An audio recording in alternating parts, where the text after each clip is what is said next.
Sometimes I spend less than an hour on a video and it gets a lot of views. Other times I might spend a day on one and it'll get a fraction of the clicks. Today's video took me a while, and it doesn't matter how many people see it because I loved making it. We all remember our favourite pieces of art, often much better than we remember the rules of a game or even what our favourite pieces of art specifically depicted. In D&D we were blessed with the imagination of Errol Otis, the adventuring set pieces of Trampier, Caldwell's stylish work in Ravenloft, and the technical realism of Elmore and Eastleigh. For about 5 years, Middle-earth role-playing had Angus McBride. Before working for ICE, McBride had already made his name as a highly regarded illustrator of military history. His work was precise and authentic in its feel, and in the latter half of the 1980s, he brought that expertise to the world of fantasy gaming.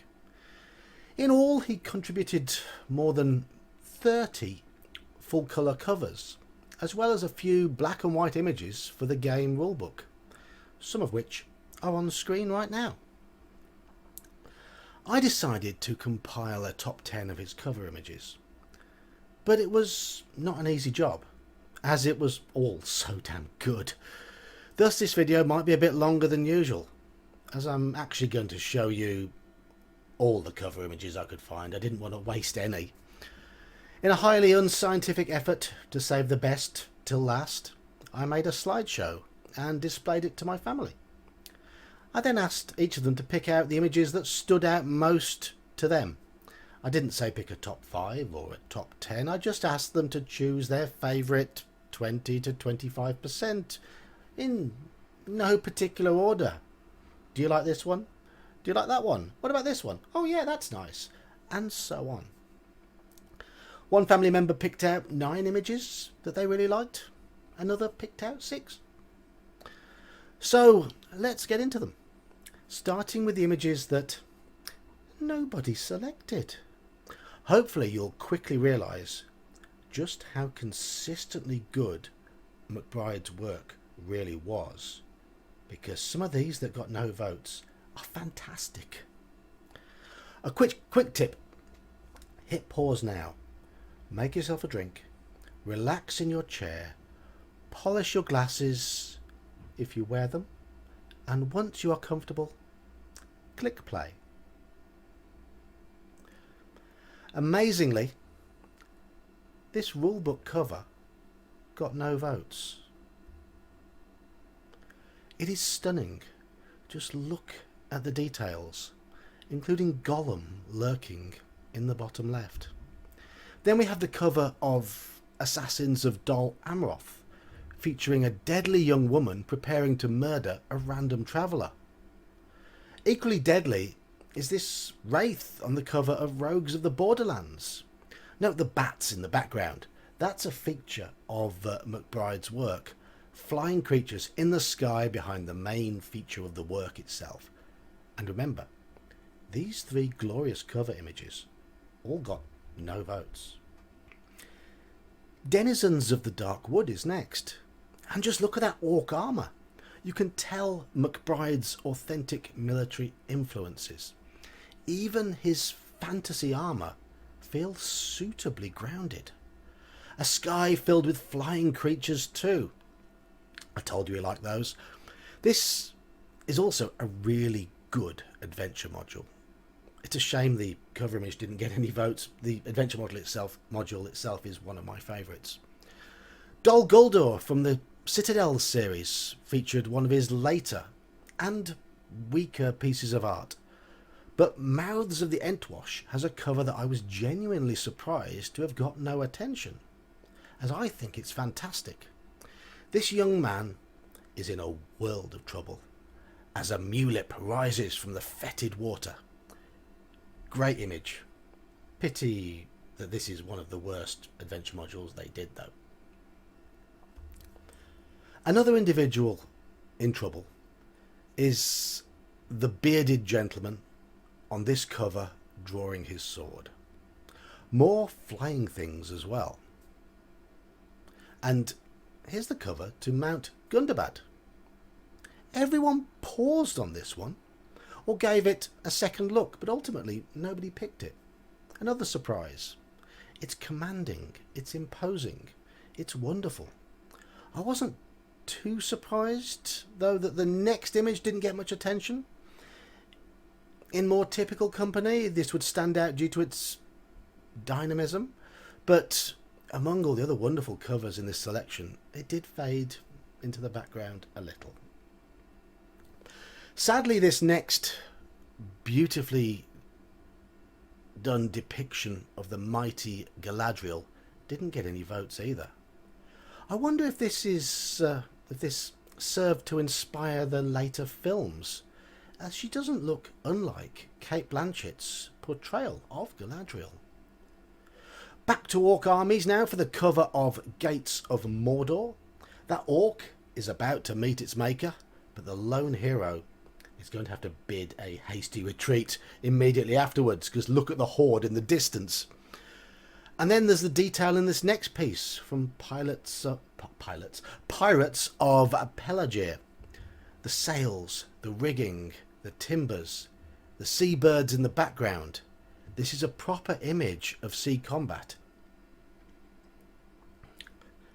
And yes, we still haven't got to the covers that anyone voted for. In fact, there are 5 more that got no love. If you were to produce a supplement called Riders of Rohan, could you imagine a better cover for it than this? That one there. I can't. Thundering hooves, an orc getting impaled on a spear. Yes, indeed. I wasn't too surprised to see this next one get a pass. The figures are a little awkward, and the wonderful background ship details are somewhat obscured by the lettering of the title. And there were no votes for poor old Saruman either, which is a shame because this cover featuring him is stunning. 2 more to go until we reach the covers that got people's attention. Treasures of Middle-earth could only have one topic for its cover: the forging of the One Ring, of course. And then we have the cover to Woses of the Black Wood. Colourful and exciting, but yes, it doesn't quite match up with the very best. So here we go. The covers that got picked. Starting with those that were selected by just one person. Now this next image, this one, was used more than once. Here it is from the Angmar cover that originally appeared on the cover of the module Dark Mage of Rudor. The orcish assault on a beacon is being led by 2 flying creatures again, and these ones are blood whites.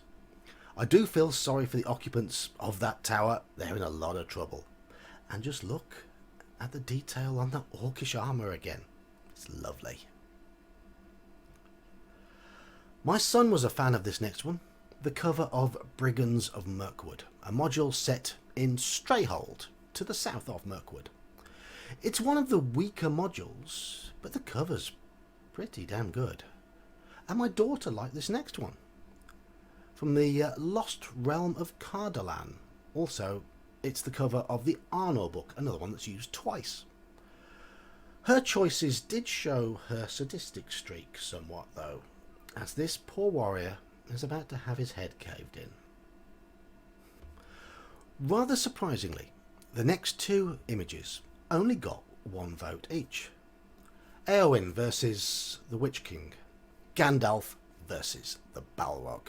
2 of the most famous scenes in fantasy history. Just look at that Balrog. Okay, it's a shame that the big red heading obscures some of the picture, but come on. Angus McBride gives a lesson in how to portray the most famous of all demons. And Mrs. Geek picked that cover. Speaking of famous scenes, Merry, Pippin and Treebeard. Sadly, this regional supplement was a little lacking in excitement, but the cover is intoxicating. And here's another one of my son's favourites. A sword fight during the sacking of the city of Osgiliath. The flames and the smoke obscured sky, both superb. While my daughter was being vicious again, nominating this startling cover image from Forest of Tears. The expression on the head's face gets me, with those wide eyes and horror. I think it's a really good picture. A couple of my favourites now. The seedy docks scene from Thieves of Tharbad, and the ominous march of the undead Dunlendings from the cover of Ghost Warriors. Both of these depict aspects of gaming that I enjoy. Horror, fear, subterfuge, intrigue, and most importantly, atmosphere. The lighting on the Tharbad scene is absolutely exquisite, as is the detail. And the vacant eyes of those hillmen, for me this is proper cover art. My son liked this depiction of the confrontation at Weathertop, which graced the collector's edition of the game rulebook. The burning torches, in my opinion, look great, but I would have preferred a little more action from the scene. My wife picked out the cover of the Rivendell supplement, with two of the Nazgul circling around that famous vale. And we had a couple of desert scenes attracting the interest of the younger contributors, both of which are attractive combat scenes, and both feature the same black Númenórean warrior, the evil Sangarunya. That poor guy in white is about to be sliced up. Okay, we now move to the images that got 2 votes. And we start with a cover of Ghosts of the Southern Anduin. Even though he has his back to you, the sense of fear from the guy in the foreground is tangible. The mists look choking, and even the flying creatures are scared, because McBride has only put a single bird in this one. Next up is one that I expected to be popular. A proper dragon. The one and only Smaug. The smouldering devastation on the ground is beautifully done too. Smoke rising from burning trees and buildings, obscuring patches of the sky. Absolutely classic. The other cover to get 2 votes was the image that adorned the Minas Tirith supplement. The recently returned Gandalf the White sits astride Shadowfax and uses his newfound power, more power, to thwart the Lord of the Nazgul. The flames of devastation frame his jet black form, with evidence of the conflict littering the ground on which their horses stand. It's a magnificent imagining of one of the most defining moments from Return of the King. There were just 2 cover images that received 3 votes. The winners. I should probably cast the deciding vote, but I won't, because as you'll see, these deserve to share the mantle. The Chamber of Mazabul. Naturally, this was the cover of the 2nd edition Moria supplement. It had to be. All together now. They have a cave troll! And here's the one it tied with. The cover of Gorgoroth, the Witch King, flanked by his number 2, Camul the Easterling, and his number 7, Adunafel. Look at the eyes of the horses, their thundering hooves, those billowing cloaks, and the plumes of smoke in the background. It's really no surprise that this image caught the attention of almost everyone. It is, in my opinion, one of the best pieces of fantasy art. So now, if you didn't know already, you can see one very good reason why MERP was so successful in the 1980s. I've been the Old Geek, and I've thoroughly enjoyed researching this video. I hope you've enjoyed it too. Good night.